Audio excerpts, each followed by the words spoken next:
नमस्कार, IBC 24 देख रहे हैं आप। मैं हूं आपके साथ विजय कुमार पंड्या। छत्तीसगढ़ की बात में आप सभी का स्वागत है। छत्तीसगढ़ में निगम मंडलों में नियुक्तियों को लेकर कई घंटों की कवायद के बाद भी दूसरी सूची पर पेच फंसा हुआ है।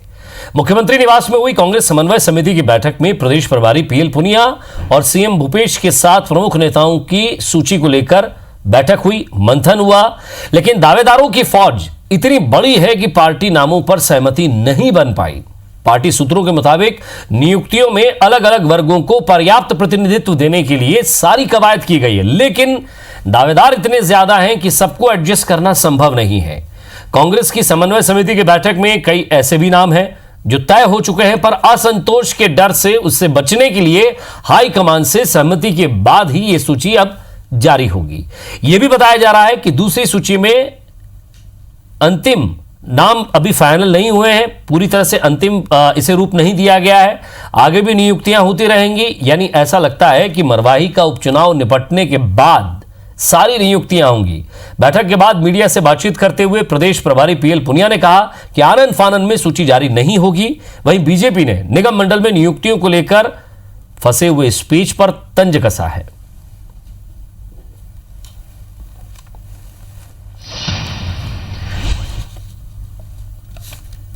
कोई ऐसा नहीं है कि आज डिस्कशन को और जारी कर दिया जाए, उसमें सबका देख के बायोडाटा बना के फिर AICC भेजा जाता है, राष्ट्रीय अध्यक्ष से अनुमोदन लिया जाता है, फिर आती है सूची, चीफ मिनिस्टर उसमें संबंधित विभागों से आदेश जारी करवाते हैं सब समीक्षा करने के बाद। तो इसकी लंबी प्रक्रिया है। पहले सूची में कहीं पर भी गड़बड़ नहीं हुआ है, पहले नाराजी कोई नहीं दिखा है। अब ये दूसरा सूची भी इसी प्रकार होगा। लास्ट सूची फिर बनेगा, मोहल्ला से लेके जोन तक, जोन से लेके ब्लॉक, जिला, सबको सुनने का काम कांग्रेस पार्टी कर रही है। आज 2.25 साल के बाद भी कांग्रेस निगम मंडल आयोगों के पदाधिकारी और उनके डायरेक्टर्स, उनके चेयरमैन ये सब नहीं बना पा रही है। और जो जितना पहले उन्होंने बनाया है, वैसे तो कोरोना काल में बनाना नहीं चाहिए था, उन्होंने बनाया, उससे और असंतोष पैदा हुआ है।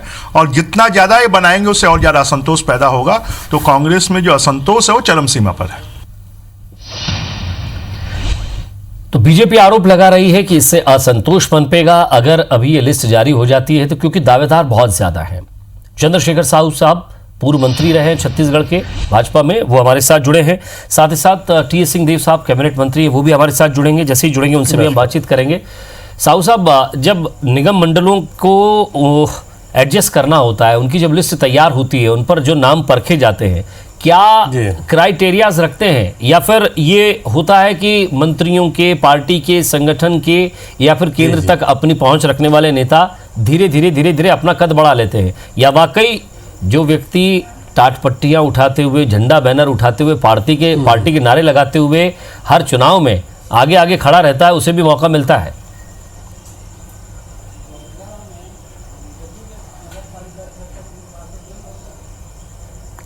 जी पंड्या जी, जैसा वर्तमान परिदृश्य आपके सामने है और आपने पूरी जानकारी भी ली है और PL पुनिया साहब ने भी अपनी बातें कही हैं। कांग्रेस में जैसा कल्चर है वैसा कल्चर दूसरी पार्टी में नहीं है। वो कहेंगे क्या, करेंगे क्या, किसको एडजस्ट करेंगे, किसको नहीं करेंगे। कभी ये प्रदेश प्रभारी और ये प्रदेश के नेतृत्व के बीच में जो द्वंद्व है, पुनिया जी वर्सेस भूपेश बघेल जी, इस प्रकार से बातें सुनने को आती है। तो कुल मिला के मेरिट और डेमेरिट उसके सामने बहुत क्राइटेरिया के रूप में नहीं, ऐसा आम तौर पे लग रहा है। और जैसे कि कवायद कर रहे हैं लगातार, आपकी जानकारी आपने जो दी है कि आज मुख्यमंत्री निवास में समन्वय समिति की बड़ी लंबी बैठक हुई, उसमें कुछ तय नहीं हो पाया। और जैसे कि भारतीय जनता पार्टी के हमारे साथी लोग इस बात को उजागर कर रहे हैं कि ये पूरे 2.25 साल से लगातार एक ही काम करेंगे क्या, और उसके बाद असंतोष की जो बात है कभी भी फूट पड़ेगा। पहली की सूची की क्या स्थिति है, इनके पास क्या आंकलन है, ये असेसमेंट करने की बात है। और मोटे तौर पे पंड्या जी जो बात सुनने में आ रही है, देखने में आ रही है, वो कांग्रेस के जो जमीनी कार्यकर्ता हैं वो अभी भी इस प्रकार के बंदरबाट से पदों से वंचित हैं, जो हमेशा दरी उठाकर और झंडा उठाकर चलने वाले कार्यकर्ता हैं। आज उनके हाथ में कुछ नहीं है।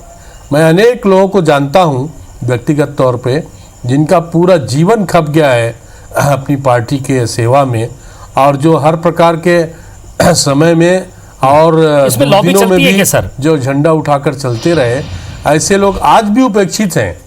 चाहे वो महासमुंद जिला की बात ले लें जी, चाहे और किसी जिले की बात ले लें, राजधानी में तो आप देख ही रहे हैं। और जैसा सुनने में आ रहा है कि प्रदेश प्रभारी जी की सूची अलग है, माननीय मुख्यमंत्री जी की सूची अलग है, किसी मंत्री की सूची अलग है, और नेताओं का अलग वहाँ पर प्रेशर है। कुल मिला के एक बड़ा एक गड्डम गड की स्थिति है, और एक जितना कवायद कर रहे हैं उतना ही उलझते जा रहा है, उतना ही एक प्रकार से इनका जो प्रतिफल है और उनके से जो निकल के आना चाहिए वो ही स्पष्ट नहीं हो रहा है। और इस चक्कर में प्रदेश का शासन प्रशासन एक ही काम में जुटा हुआ है। ये लोकहित में मैं कहना चाह रहा हूँ कि आज जो हमारे पास एक संकट है, चुनौती है, कोरोना काल में हम लोग जी रहे हैं, कई स्थितियां परिस्थितियां निश्चित रूप से बदलते जा रही है, और ऐसी स्थिति में यदि पूरा शासन और प्रशासन एक ही काम में लगे और वो नगर निगम और निगम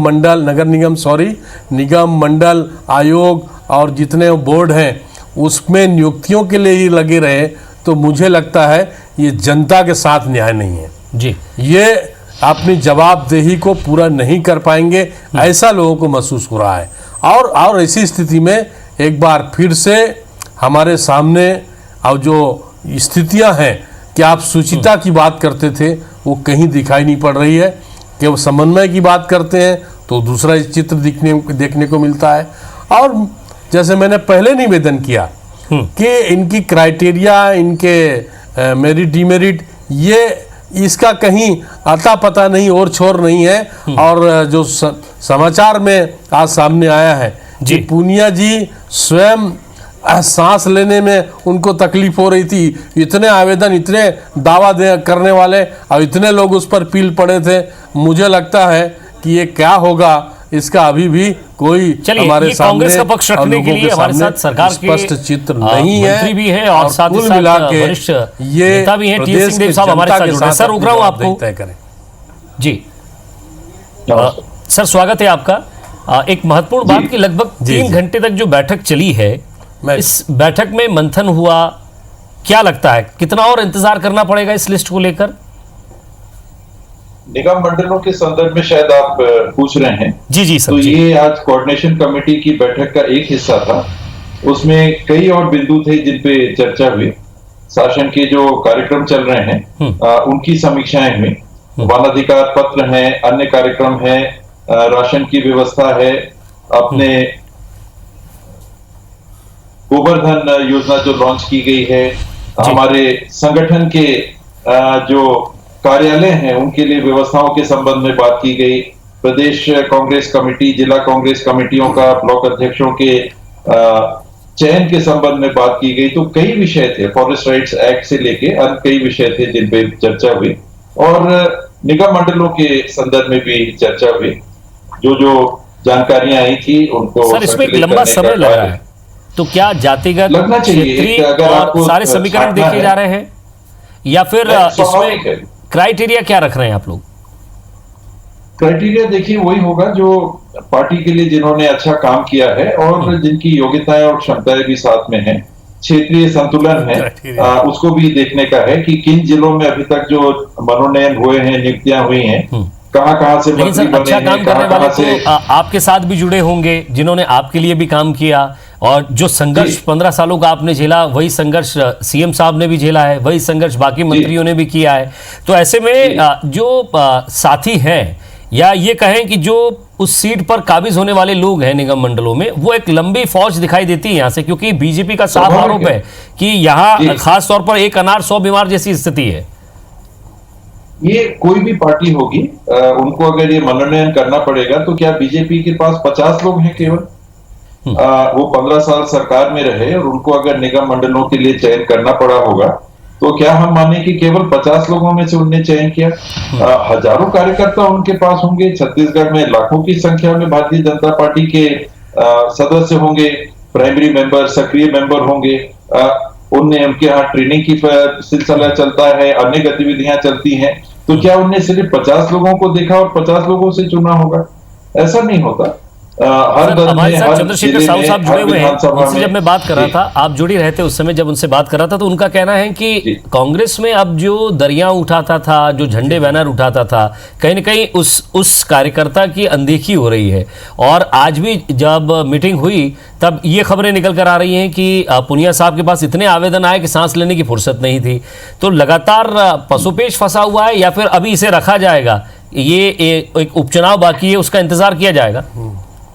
नहीं, उपचुनाव से तो कोई बहुत ज्यादा इसका ताल्लुक नहीं है। अब मेरे ख्याल से एक राउंड नियुक्तियों का हो भी चुका है, और बाकी जो नियुक्तियां हैं उसके संदर्भ में जो आप कह रहे हैं, चंद्रशेखर जी ने भी जिस बात को कहा, स्वाभाविक है कि सत्ता में भागीदार बनने के लिए एक विशेष उत्सुकता कार्यकर्ताओं को रहती है। और कांग्रेस में भी 60 लोग नहीं रहे होंगे जिन्होंने काम किया होगा। 90 तो विधानसभा है। एक विधानसभा में अगर एक आदमी को चुनते हैं, उतने तो नगर निगम, ये निगम मंडलों में तो पद ही नहीं है, उतने तो मंडल ही नहीं है। इसलिए चुनना पड़ता है, और उसमें स्क्रीनिंग करके सारे क्षेत्रीय संतुलनों को देख के, जातिगत भी आजकल देखा जाता है, सामाजिक संतुलन को देख के उस आधार पे फिर फाइनल लिस्ट बनती है। तो कोई बहुत जल्दबाजी में कांग्रेस हो कि हम आज ही हमको लिस्ट नहीं सर, निकालना क्योंकि है। आपसे भी कार्यकर्ताओं की बड़ी उम्मीद होगी, आपके क्षेत्र से भी जी। कार्यकर्ताओं को उम्मीद होगी, अलग अलग क्षेत्र जी। से भी कार्यकर्ताओं को उम्मीद होगी। तो ये उम्मीदों का जो बस्ता है सर, ये उसका बोझ भारी हो रहा है क्या? क्या लग रहा है आपको कि अभी केवल खींचता ये नहीं, या थोड़ा समय वास्तविकता लगेगा? एक वास्तविकता है जिसको हम लोग पहचानते हैं और स्वीकार करते हैं। उदाहरण के लिए सरगुजा जिले से 4 व्यक्तियों का भी मनोनयन हुआ निगम मंडलों में। तो 4 लोगों के मनोनयन के बाद में कम से कम 40 होंगे सरगुजा में ही जो चाह रहे हो कि हमको भी मौका मिले, और वो संभव नहीं है। तो ये हर पार्टी को इस दौर से गुजरना पड़ता है, चयन की प्रक्रिया से गुजरना पड़ता है, जिम्मेदारियां बांटनी पड़ती हैं। कुछ लोग संगठन में आएंगे, कुछ लोग यहाँ पर आएंगे, कुछ लोग अध्यक्ष बनेंगे, कुछ लोग उपाध्यक्ष बनेंगे, कुछ लोग मेंबर बनेंगे जिले। जी, चंद्रशेखर साहू साहब, जिस तरह से टी सिंहदेव जी ने बताया कि गुण दोष देखने पड़ते हैं, जातिगत समीकरण है, सबके अपने अलग अलग क्षेत्र हैं। एक लिस्ट हम जारी कर चुके हैं, दूसरी लिस्ट के हिसाब से सबको समावेश करने में थोड़ा समय लगता है, और ऐसे इस समय में सभी का ध्यान रखना पड़ता है, हर वर्ग का एक ध्यान रखना पड़ता है। ऐसा नहीं है कि आप लिस्ट जल्दी से जल्दी बना दें, ये केवल विपक्ष के आरोप हो सकते हैं, ऐसा कुछ नहीं है।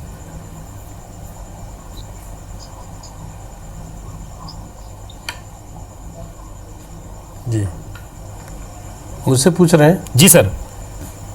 पंड्या जी, जी हेलो। जी सर, आप ही से बातचीत हो रही है। हेलो, मुझसे बातचीत हो रही है? जी बिल्कुल। एक पहली बात तो पंड्या जी, पहली बात तो मैं एक सौम्य व्यक्तित्व के धनी और छत्तीसगढ़ के जो एक प्रमुख केंद्र है, बस्तर की अपने सरगुजा की वादियों को संवारने का सपना लेकर जो राजनीति में आए हैं, सम्माननीय टीएस बाबा जी को प्रणाम करता हूं, उनका अभिवादन भी करता हूं। और कोरिया से लेके कोंटा तक, जसपुर से लेके बीजापुर तक जो एक संदेश गया है कि कांग्रेस पार्टी में सरकार में आने के बाद बड़े 3 सेंटर हो गए। एक तो पूनिया साहब का अलग प्रदेश प्रभारी के नाते है ही, मुख्यमंत्री जी का बड़ा पावर सेंटर है। तीसरा पावर सेंटर सम्माननीय हमारे वरिष्ठ नेता टीएस बाबा जी का है, और उनसे जो जुड़े लोग हैं वो बहुत आइसोलेटेड हैं, उनको आइसोलेट करके रखा गया। ये संदेश उनके ही कार्यकर्ताओं के माध्यम से सुनने को मिलता है। मुझे कोई टिप्पणी नहीं करनी है, मैं कोई आरोपित भी नहीं कर रहा हूँ, लेकिन कुल मिला के हमारा जो मुख्य काम है सरकार का, और सरकार में आने के बाद आपका जो लक्ष्य है वो कैसे पूरा हो, ये इसकी चिंता हम एक नागरिक के तौर पे कर रहे हैं। और भारतीय जनता पार्टी की नज़र इस कांग्रेस पार्टी के बहुत सारे वादों को पूरा करने की दृष्टि से निश्चित रूप से पैनी रहेगी, इसमें कोई दो मत नहीं है। लेकिन सारा कवायद करते करते आप दूसरे कामों से विरत हो जाएंगे, ये हमारा चिंता का विषय है और यही देखने में आ रहा है। आप देखिए, आप पहले का आप स्थिति देख लीजिए, आज सहिष्णुता की राजनीति को तिलांजलि दे गई, चाहे वो अपने पार्टी के भीतर हो, चाहे दूसरे पार्टी को, चाहे विपक्ष के लोगों का सम्मान करने का। सर यहाँ बीजेपी ये बात करे समझ में नहीं आता सर। आपकी पार्टी अटल बिहारी वाजपेयी की पार्टी जो थी, जो विचारधारा थी सर, वो विचारधारा अभी है क्या? राजस्थान का, मध्य प्रदेश का जो किस्सा सुनने में समझने में आता है सर, वो जो चाल चरित्र वाली पार्टी थी, कम से कम सुबह वो दुहाई, मैं माफी चाहता हूँ, वो आप ना दें, फिलहाल आज ना दें। मैं टीएस बाबा की तरफ चलता हूं। सर ये कह रहे हैं कि 3 पावर सेंटर हैं, जिसमें से आपका भी नाम उल्लेखित किया, तो क्या ये पावर सेंटर्स के बीच की लड़ाई है क्या? आपकी बात से अब इत्तेफाक रखते हुए मैं कहना चाहता हूं कि आज जो परिस्थितियां हैं नहीं, मैंने छेड़ने का विषय नहीं है, ये जो सच्चाई दिख रही है जी, मैं रिएक्शन लूंगा सर इस पे। टीएस बाबा जी के सारे जो कार्यकर्ता हैं या उनके जो सुझाव हैं, उनको रद्दी के टोकरी में फेंक दिया जाता है। ये बातें सुन के आ रही है और ये सरकार की छवि के लिए ठीक बात नहीं है। सम्मान के साथ बात शुरू की थी, मैं कोई आरोपित नहीं कर रहा हूँ, सम्मान में एक विपक्ष भी छुपा हुआ है, कोई अधिकार सम्मान में एक विपक्ष भी छुपा हुआ है। बात आ गई है, मैं मंत्री जी से एक रिएक्शन लूंगा सर, रुकना चाह रहा हूँ, आपको माफी चाहता हूँ सर। टी सिंह देव जी, ये पावर सेंटर्स की बात हो रही है, उस पावर सेंटर्स में आप भी एक पावर है और आपको भी ध्यान में रखकर जरूर चलेंगे पुनिया साहब, सीएम साहब। जी, मैं पावर सेंटर नहीं हूं। अगर आप एकल खेल खेल रहे हैं, इंडिविजुअल खेल खेल रहे हैं, तो आप अलग अलग पावर सेंटर के रूप में भी देख सकते हैं। अगर ये टीम है, हम टीम के रूप में काम करना चाहते हैं। राहुल जी छत्तीसगढ़ के संदर्भ में पार्टी संगठन के दायरे के अंदर हमेशा ये बात कहते थे कि ये छत्तीसगढ़ में बड़े अच्छे तरीके से टीम वर्क से काम हो रहा है। हम लोग चाहेंगे और कोशिश कर रहे हैं हर परिस्थिति में कि ये टीम काम कर रही है, तो इंडिविजुअल पावर सेंटर, कोई कैप्टन होगा, कोई टीम है उनके कैप्टन होंगे, तो हमारे कैप्टन हैं, हमारी टीम के अगुवा हैं, हमारे मुख्यमंत्री हैं भूपेश बघेल, वो अपनी भूमिका अदा कर रहे हैं। बाकी टीम के मेंबर्स हैं, हम लोग को जो दायित्व दिए गए हैं, जिस पोजीशन पे बैटिंग बॉलिंग फील्ड करने के लिए कहा गया है, हम लोग अपने दायित्व का निर्वहन कर रहे हैं। और काम में कहीं ऐसा मुझे नहीं लगता कि लग रहा होगा कि काम में अंतर आ रहा है। आप किसी भी मंत्री के क्षेत्र में देख लें, ऐसे किसी कारण से काम में अंतर आ रहा है। सर एक लास्ट सवाल आप ही से मिलूंगा सर, 2.5 साल के लगभग होने आ गया है, बाकी के चेयरमैन निगम मंडल इंतजार कर रहे हैं कि वहां कामकाज संभाला जाए, अब वक्त है कि वहां जल्द से जल्द नियुक्तियां हों। वो तो बड़प्पन है हमारे टीएस बाबा जी का, बड़प्पन है भाई, तो सर स्थिति में भी ऐसी बात कह रहे हैं। चंद्रशेखर जी स्नेह बनाए रखेंगे जी। ये आपका बड़प्पन है, उसको सम्मान करता हूं मैं, लेकिन तो कितना और समय लग सकता है? सवाल है अलग-अलग राय हो सकता है। हमारे पास भी समय की कमी है। लास्ट सवाल आप टी सिंह देव जी, कितना समय का और इंतजार करना पड़ेगा उन कार्यकर्ताओं को जिन्होंने मेहनत की है, वो कब उस कुर्सी पर बैठेंगे? ज्यादा समय नहीं लगना चाहिए। काम विचार करके, अच्छे से विचार करके करने में गलतियां कम से कम होंगी, उसमें लोग छूटेंगे नहीं, ऐसा नहीं हो सकता।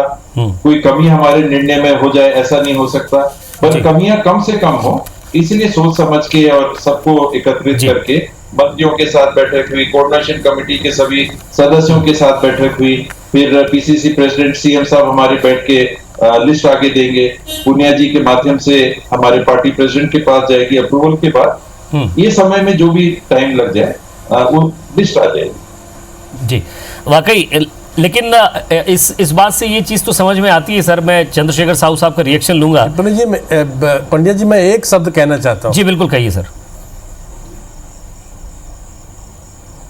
जी मैं तो ये कहना चाहता हूँ कि जैसे पुनिया साहब ने कई बार व्यक्त किया है कि ये तो हमारी सतत प्रक्रिया है, तो ये क्या 5 साल चलाएंगे, क्या पूरे आखिरी चुनाव तक चलाएंगे क्या? ऐसा मुझे लगता है ये सतत प्रक्रिया की बात कर रहे हैं, तो क्यों कह रहे हैं और कैसे कह रहे हैं, और बहुत सारी बातें सुनने को आती, मैं उस पर कुछ नहीं कहूँगा, लेकिन ये क्या सतत प्रक्रिया बनी रहेगी? ऐसा मैं मेरे सामने जेहन में लोगों के एक प्रश्न चिन्ह उभरा है। जी वाकई। लेकिन जी, आप जब तो विचारक सही बात बैठते को हैं, महसूस जैसे करता आप हूँ। जैसे बुद्धिजीवियों के बीच बातचीत होती है, तो यहाँ विचार रखे जाते हैं, जी। बहस नहीं होती। Yes। और वही विचार पर बातचीत हुई, आप दोनों ने विचार रखे। लेकिन एक सवाल यही है कि आप लगातार मंथन कर रहे हैं, लगातार मंथन के बाद जो है वो क्या निकल कर आएगा? मंथन के बाद जिस तरह से उस मंथन से क्या निकलेगा? अमृत निकलेगा, विष निकलेगा? कौन नाराज होगा? किसे कैसे संभालेंगे? इस पर भी मुझे लगता है कि पार्टी पूरा विचार करके चल रही होगी। आप दोनों खास मेहमानों का बहुत बहुत शुक्रिया हमारे साथ जुड़ने के लिए और बातचीत के लिए। नमस्कार।